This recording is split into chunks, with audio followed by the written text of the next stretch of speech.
Fender bonding. Okay, this is something that people do quite a lot. You see them on the on some yachts, but virtually all power boats and things have got fenders around them.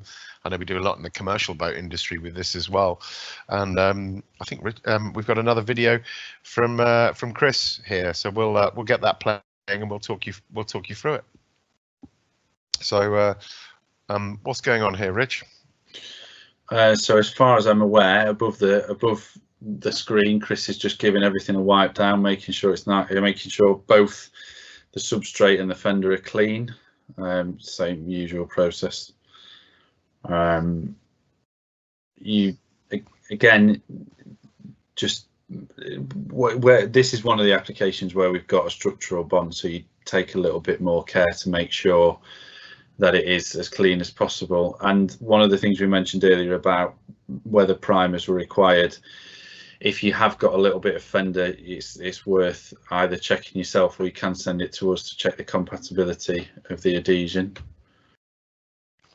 So now that 780, that was in a big sausage thing. Do we do them in cartridges as well? 780 is available in cartridges, yeah. Most of the products are available in cartridges and sausages. But one thing I would say is if you are going to use a cartridge, it's better to have a fairly decent sealant gun, not one of the really cheap ones. As you can see there, it is being pumped out of it. You might have seen when the nozzle was closer to the screen that there's a V cut out of it. But you can see it's a pretty thick product, so pushing it out of the cartridge with a poorer quality gun is not recommended. And I noticed that Chris is putting on two reasonably neat lines there, rather than a big squiggly thing of sealant, which most of us do. Is there a reason for that? Yeah, so the moisture in the air, as I mentioned, is what cures the product. And if you have two lines such as that, you'll find that the moisture from the air can get to either side of that bond line, and then it gives you a greater chance of a successful bond.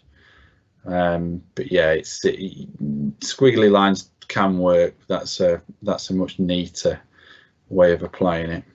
Now, I've seen them do this, Rich, with this, and those fenders, when they're doing a whole boat size, can be a little tough to manoeuvre. I use ratchet straps and things, but the 780 that you're using here, that quite thick, it must help hold it in place as well, does it?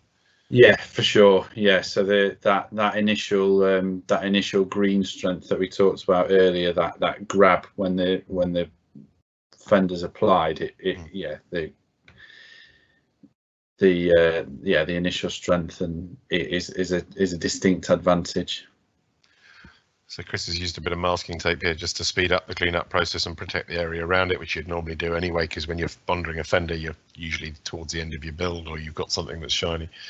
But the most important thing here, again, which is more relevant to everyone, is just how to clean it up quickly. So we just use the tongue depressor. I know that you can get various filleting tools, but the old tongue depressors are ready and available, and do a nice little fillet. And here again, he's using his bottle of slightly soapy water. Yeah, that's right. Yeah, and I mean, something that's worth mentioning, people will tend to finish things like this off with their finger. There's not actually anything wrong with that. You can see here Chris is wearing gloves. I mean, gloves are always recommended, although are actually essential for use with SABA products. There is talk, I've never seen it myself, but there is talk of a Dutch guy who, to demonstrate how safe the product is, eats a little bit of it. Now, again, I feel duty bound to say that's not necessarily recommended, but if you do want to finish it off just with your finger, you're not worrying about putting solvents and nasties into your mouth if you're licking your finger just to finish a little bit off. But the soapy water does definitely work a treat.